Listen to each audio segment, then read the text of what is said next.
Va-t-on en sortir un jour? Sortir de quoi? Eh bien, de la peur, parce que ça semble un leitmotiv, une routine, une ritournelle, une petite musique de fond, voire même des fois un orchestre symphonique avec 200 musiciens. Cette peur qui surgit des médias, de la bouche des ministres, et aujourd'hui elle s'oriente, comme depuis des centaines de jours, eh bien, vers un virus, le Covid, la grippe, la bronchiolite. Bref, on parle même de triple épidémie, selon notre cher ministre de la Santé, François Braun. Donc nous allons prendre le temps de détailler tout cela, puisqu'il semble que les médias se répondent les uns aux autres sans vraiment avoir des chiffres.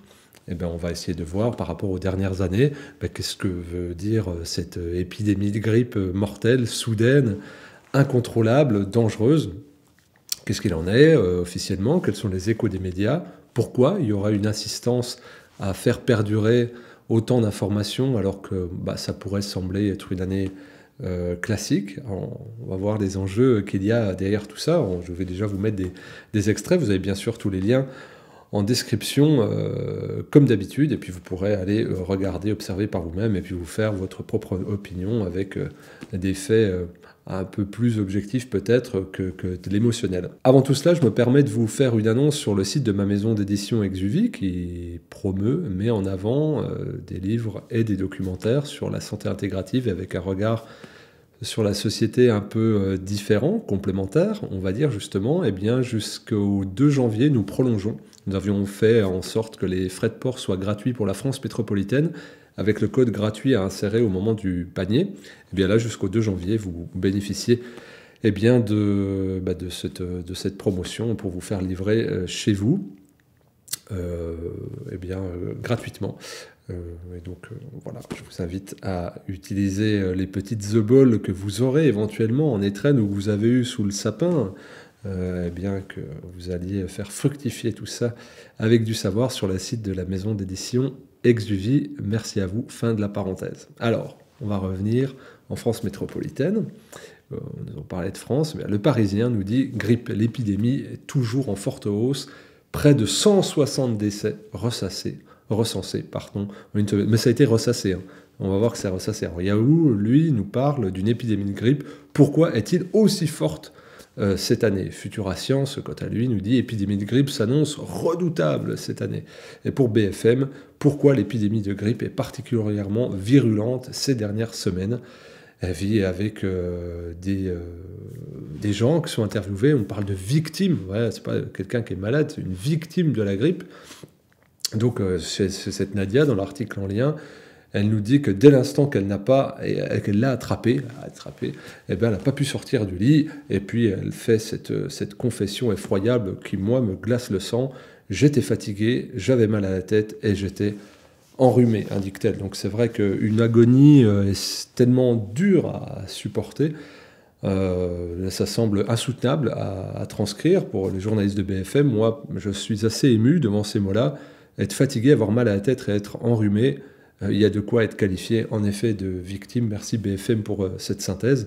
Sud-Ouest, quant à lui, monte encore au créneau et franchit une étape en parlant de triple épidémie avec une hausse des hospitalisations pour la grippe, et que c'est la semaine de tous les dangers. Donc vous avez vécu la semaine de tous les dangers. Et puis, notre cher Sud-Ouest nous rapporte la visite de notre ministre de la Santé, un ancien urgentiste, donc il connaît bien ces surcharges hospitalières. Donc lui nous parle de triple épidémie, notre cher François Braun, jamais rasant, jamais rasoir.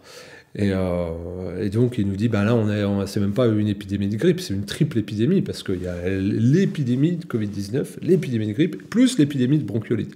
Donc là, on franchit un cap, et puis c'est vrai que il faut tirer la sonnette d'alarme, je dirais même à apeurer, et peut-être que c'est dans sa fonction de ministre de ne pas chercher à rassurer, mais plutôt d'alarmer. Alors peut-être il le fait pour justifier une hausse des budgets accordés à l'hôpital ou embauche de personnel qui serait peut-être mal vu par le citoyen qui se dirait mais comment ça on utilise mon argent, l'argent de mes impôts pour payer des gens à nous soigner ou à créer des lits d'hôpital ou voire à créer des hôpitaux. Alors peut-être qu'il est en train de préparer le terrain pour ça, on ne sait pas.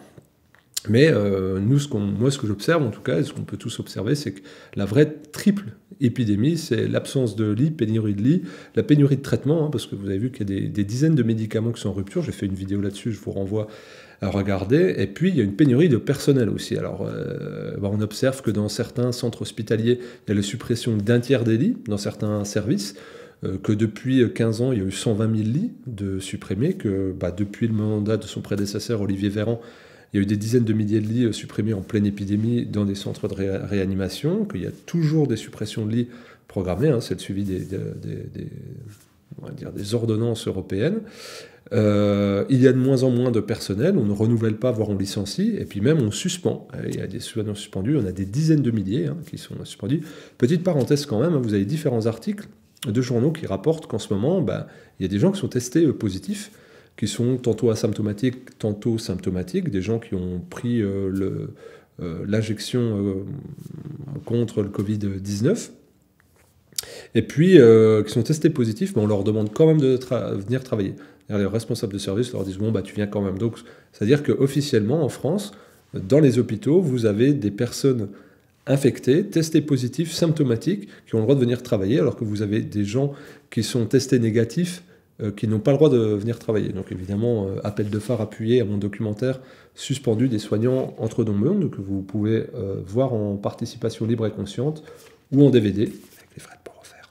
Et donc voilà, vous pourrez vous informer et informer peut-être les autres sur cette réalité qui perdure depuis près de 500 jours à l'heure actuelle.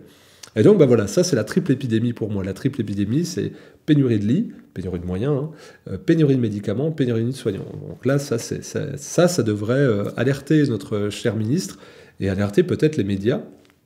Et puis, dire qu'il y a aussi une épidémie de tests, parce que là, on se rend compte qu'on ne parle plus de malades. Pour la 9e vague Covid, on parle de tests positifs. D'ailleurs, on ne parle plus de décès. Peut-être qu'il y en a moins. C'est assez étrange d'avoir des chiffres d'un côté et pas d'en avoir de l'autre. France Info, quant à lui, pose la question, se veut modéré et dit « Est-ce que l'épidémie de grippe en France, pas si virulente ?» Point d'interrogation. Alors là, ça flirte avec l'irrespect. C'est du contrepoint assez malaisant. C'est assez violent. Enfin, moi, je l'ai accueilli assez violemment. Ces titres-là, c'est comme si on remettait quelque chose en compte. Est-ce que le ministre en ferait trop? Est-ce que les médias en feraient trop? Il y a un point d'interrogation, c'est pas une exclamation. En tout cas, la question, c'est est-ce qu'elle est plus virulente que les autres années en 2022? Et donc, vous avez un médecin journaliste, Damien Mascaret, de mémoire, mais vous trouvez dans mes descriptions, Damien Mascaret, qui dit non, en fait, c'est pas plus virulent. Au contraire, on a 50% de moins qu'en 2018, par exemple, de taux de consultation.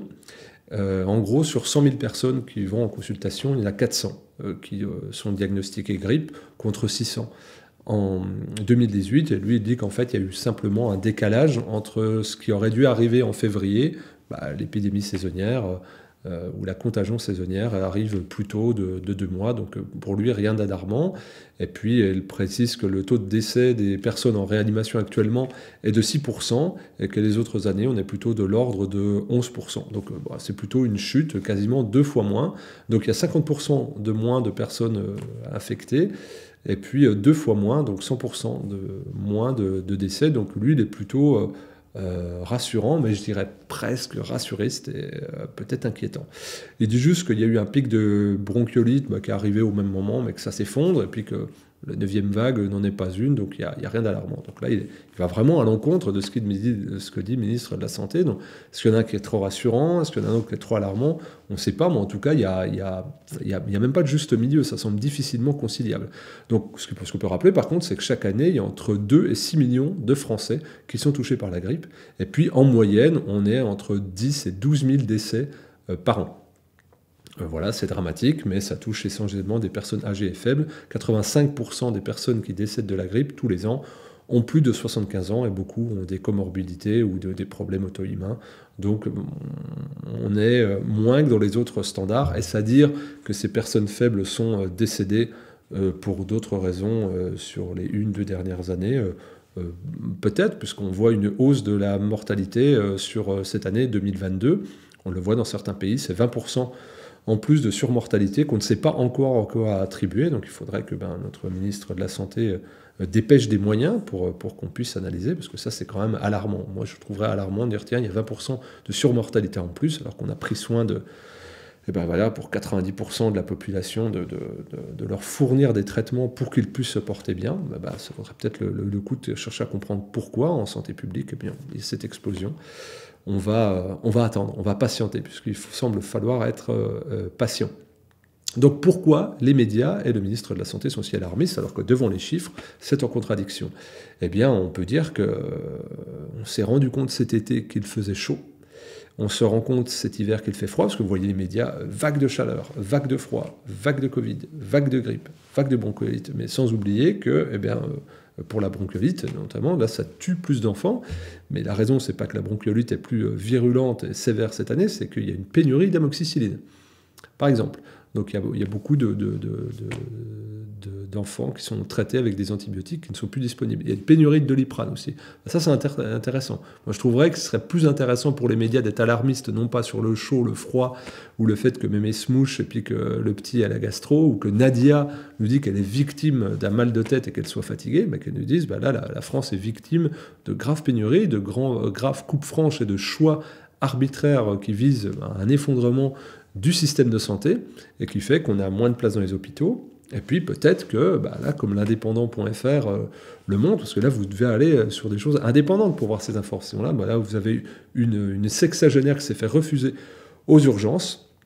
On l'a dit, rentrez chez vous, il n'y a plus de place, et puis c'est pas grave, et puis elle est décédée d'un arrêt cardiaque.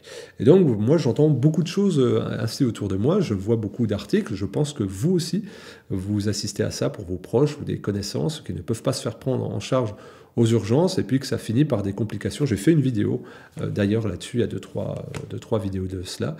Eh bien ça mériterait les gros titres, ça mériterait que le ministre de la Santé s'en empare et que les médias fassent leur chou gras avec, et pas sur Nadia, grande victime d'une fatigue qui doit rester au lit et qui a le nez qui coule. En définitive, on lui souhaite évidemment tout le repos et de passer un bon réveillon. À Nadia, on trinque à sa santé, bien entendu. Alors voilà un sujet. Moi, c'est le manque de moyens, le manque de lits, le manque de personnel, et puis le manque aussi d'informations objectives de la part des médias, mais peut-être qu'il manque d'indépendance. Si vous cherchez justement de l'information complémentaire et indépendante, je vous renvoie, vous avez vu la transition, sur le site des éditions Exuvie, exuvie.fr, qui est ma maison d'édition 100% indépendante, avec une grande difficulté à être distribué sur certains titres. Je ferai une vidéo où je vous dirai pourquoi et comment ce documentaire est censuré au cinéma et quelle pression il reçoit, et puis aussi une forme de... J'en parlerai dans les 2 prochaines vidéos consacrées aux médias, aux journaux et aux journalistes français et mondiaux, pourquoi Agonie et renouveau du système de santé du docteur Louis Fouché, qui dépeint justement cet effondrement et cette agonie, mais aussi propose des pistes pour le renouveau du système de santé, a du mal à se frayer en chemin. Vous ne le voyez pas dans les médias, c'est normal, nous avons une porte fermée de tous les journalistes. Notre attachée de presse nous dit qu'elle n'a jamais vu ça. Et donc là, on peut parler d'une certaine forme de censure, comme chez certains libraires. Eh bien, vous pouvez avoir accès sur exuvie.fr à, par exemple, ces 2 publications, mais il y en a bien d'autres, il y en a une trentaine. Je vous remercie pour votre soutien. C'est ainsi que nous pouvons continuer à éditer des auteurs qui s'engagent, qui prennent des paris, notamment un livre sur le Yémen, de Romain Molina, qui parle des implications des puissances étrangères au Yémen pour y faire leur business. Et on se rend compte que ce sont des gens qui sont pour le moins apatrides, et que ce qui se passe en France, même si ce sont des gens qui prennent des décisions qui sont français, n'ont pas grand-chose à faire, que ce soit du système de santé, de votre santé ou d'autres choses. Nous sommes là pour construire un monde radieux, plus juste, plus équitable, où chacun a sa place. Ce que j'essaye de faire depuis 10 ans sur cette plateforme, à travers près de 200 conférences également. Je n'arrêterai pas aussi. Il y a une 2e chaîne sur la santé intégrative que j'anime, Exuvie Santé, et tout un tas d'autres projets vont venir, et il est le temps de la reconstruction, du renouveau et du bâtir plus équitable ensemble. Merci à vous pour votre présence, pour votre soutien, et à très vite.